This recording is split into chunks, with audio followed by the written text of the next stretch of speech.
Hi నమస్తే. Welcome to మనకి. తిరుమల తిరుపతి దేవస్థానంలో ఒక అపశృతి అయితే చోటు చేసుకుంది. ఏదైతే వైకుంఠ ద్వార దర్శనానికి టికెట్లు, టోకెన్లు జారీ చేస్తున్న సమయంలో తొక్కిసలాట జరిగి సుమారు 6 ప్రాణాలు పోయాయి. నలుగురు విషమ పరిస్థితిలో ఉన్నారు. 50 మంది దాకా గాయాలయ్యాయి. క్షతగాత్రులను వెంటనే ఆసుపత్రికి తరలించారు. రిమ్స్ ఆసుపత్రి నందు చికిత్స పొందుతున్నారు.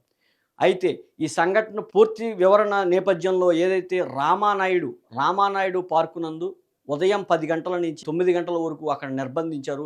అనేక మంది భక్తులు టోకెన్లు తీసుకోవడానికి అక్కడ సమూహంగా గ్యాదర్ అయిన పరిస్థితి అయితే అక్కడ ఉంది. ఏదైతే టీటీడీ 8 ప్రదేశాల్లో 90 కౌంటర్లు ఏర్పాటు చేసినప్పటికీ ప్రధానంగా చూస్తే రామానాయుడు హై స్కూల్ నందు ఏర్పాటు చేసిన టోకెన్లు కౌంటర్ల నందైతే ప్రజలు విపరీతమైన తొక్కిసలాట అయితే అక్కడే ప్రారంభమైందని చెప్పుకోవచ్చు. ఏదైతే ఈ సంఘటనకు సంబంధించి ప్రధానంగా గతంలో అయితే టీటీడీ 10,000 మందికి ఒకసారైతే ఒక్కొక్కరిని పిలిచి టికెట్లు జారీ చేయడం అనేది జరిగేది. అయితే కేవలం టీటీడీ అధికారులు నిర్లక్ష్యం వహించారని విమర్శలైతే వస్తున్న పరిస్థితి. ఏదైతే ఉదయం నుంచి వేలాది మంది భక్తులు ఒక్కసారిగా గుమ్మిగూడుతున్నారు. పదే పదే ఆ విషయాన్ని అధికారులకి గానీ, పోలీసులకు గానీ తెలిసినా సరే చూసి చూడనట్టు ఉన్నారు. ఏదైతే దీనికి సంబంధించిన రామానాయుడు హై స్కూల్ నందు అయితే పార్కులోంచి కౌంటర్‌కి వెళ్ళే మార్గానికి గేటు ఒక్కసారిగా 9 గంటలకు ఓపెన్ చేయడంతో ఏదైతే ఈ వైకుంఠ ద్వార దర్శనం 10, 11, 12 తేదీల్లో ప్రధానంగా వైకుంఠ ద్వార దర్శనానికైతే సుమారు 1,20,000 టోకెన్లయితే ఇవ్వడం జరుగుతుంది.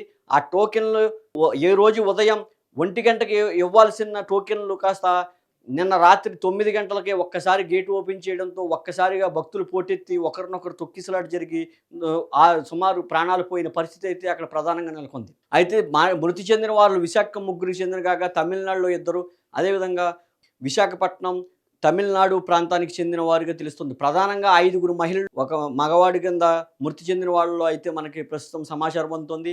అదేవిధంగా 4 పరిస్థితి అయితే తీవ్ర విషమంగా ఉంది.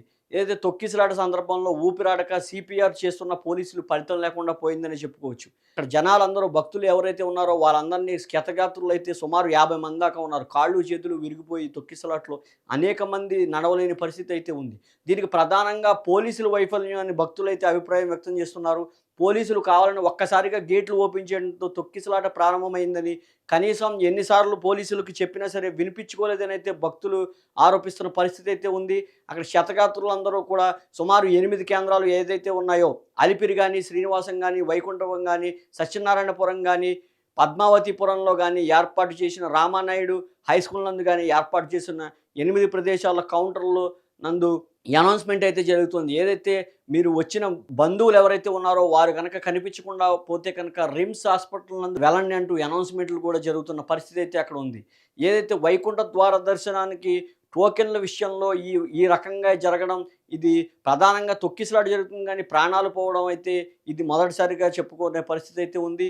ఏదైతే శ్రీనివాస్ వైకుంఠ ద్వార దర్శనానికి టికెట్ల కోసం వచ్చి ప్రాణాలు పోయిన ఘటన అయితే అందరినీ కలిచివేసే పరిస్థితి అయితే ఉంది. దీనిపై ముఖ్యమంత్రి చంద్రబాబు నాయుడు, డిప్యూటీ సీఎం పవన్ కళ్యాణ్, అదేవిధంగా ప్రముఖ రాజకీయ నాయకులందరూ కూడా దిగ్భ్రాంతి వ్యక్తం చేశారు. క్షతగాత్రులను వెంటనే ఆసుపత్రికి తీసుకెళ్లి అక్కడ అధికారులు చర్యలు తీసుకోవాలని కూడా ముఖ్యమంత్రి చంద్రబాబు నాయుడు సూచించడం జరిగింది. అదేవిధంగా చంద్రబాబు నాయుడు తీవ్ర దిగ్భ్రాంతి వ్యక్తం చేయడం వద్దు, ఖచ్చితంగా అధికారులు అయితే స్పందించాలి. తక్షణం అయితే కొంతమంది పోలీసు అధికారులపై అయితే ఆగ్రహం వ్యక్తం చేస్తున్నట్టు కూడా మనకు తెలుస్తుంది. ఇది ఏది ఏమైనా ఈ వైకుంఠ ద్వార దర్శనం ఈ అపశృతి జరగడం చాలా బాధాకరమైన భక్తులైతే అభిప్రాయం వ్యక్తం చేస్తున్న పరిస్థితి అయితే ఉంది. మనం గమనించుకున్నట్లయితే దీనికి సంబంధించి ప్రధాని మోడీ కూడా స్పందించారు. ప్రధాని మోదీ కూడా దిగ్భ్రాంతి వ్యక్తం చేశారు. రాహుల్ గాంధీ, అదేవిధంగా జగన్, తదితర ప్రముఖులందరూ కూడా ఈ సంఘటన బాధాకరం అంటూ దిగ్భ్రాంతి వ్యక్తం చేసిన పరిస్థితి అయితే ఉంది. అయితే ముఖ్యమంత్రి చంద్రబాబు నాయుడు పోలీసు ఉన్నతాధికారులపై సీరియస్ అయినట్లయితే తెలుస్తుంది. ఏదైతే ఈ సంఘటనకు ప్రధానంగా పోలీసుల వైఫల్యం అని అక్కడ భక్తులు కూడా బాహాటంగా చెప్తున్న పరిస్థితి అయితే ఉంది. పోలీసులు ఒక్కసారిగా గేట్లు తెరవడంతోనే ఈ తొక్కిసలాటకు ప్రధాన కారణమని కూడా వారు అభిప్రాయం వ్యక్తం చేస్తున్నారు. మనం గమనిస్తే ఉదయం నుంచి కూడా 10:30కు వచ్చిన భక్తులు కూడా 7:30, 8 దాకా కూడా కనీసం ఆహార పానీయాలు ఇవ్వలేదని, కేవలం పాలు, నీళ్లు తప్ప ఏమీ సదుపాయాలు భక్తులకైతే అందలేదనేది చెప్తున్నారు. ఉదయం వచ్చిన వారు ఆహార పానీయాలు లేకుండా అక్కడే రామానాయుడు పార్కు నందు ఉంచడం, అదేవిధంగా ఒక్కసారిగా గేట్లు ఎత్తడంతో ఈ సంఘటన ప్రధానంగా జరిగిందని, ఒక్కసారిగా ఉదయం 10:30 నుంచి 9:30 దాకా ఒకే ప్లేస్‌లో ఉంచడం, ఇంకా భక్తులు పోటెత్తి సుమారు 70,000 మందికి చేరుకోవడంతో ఇంకా పోలీసులు అధికారులు రేపు ఇవ్వాల్సిన టోకెన్లు కాస్త 9 గంటలకే ఇవ్వడంతో 9 గంటలకు ఒక్కసారిగా పోలీసు అధికారులు ఒక డీఎస్పీ అధికారి అయితే ప్రధానంగా గేట్లు ఓపెన్ చేసినట్టు గేట్లు ఓపెన్ చేయంగానే ఒక్క ఉదుటున ఉదయం నుంచి వెయిట్ చేసి విసుగు చెందిన భక్తులు కాస్త ఒక్కసారిగా గేటు వైపుకు రావడంతో ఈ సంఘటన ప్రధానంగా చోటు చేసుకుందని అయితే చెప్తున్న పరిస్థితి అయితే ఉంది. ఏది ఏమైనా తిరుమల తిరుపతి దేవస్థానం అంటే ప్రతి ఒక్కరికి విశ్వాసంతో కూడిన దేవస్థానంగా మనం చెప్పుకోవచ్చు. తిరుమలకు ప్రధానంగా మన ఇండియాలోనే అత్యధిక ఆదాయం కలిగిన దేవాలయంగా దాన్ని మనం చూడొచ్చు. భక్తులకు ఈ రకంగా అక్కడ జరగడం అయితే తీవ్ర దిగ్భ్రాంతి వ్యక్తం చేస్తున్నారు. అయితే క్షతగాత్రులందరూ సిమ్స్‌కు తరలించారు.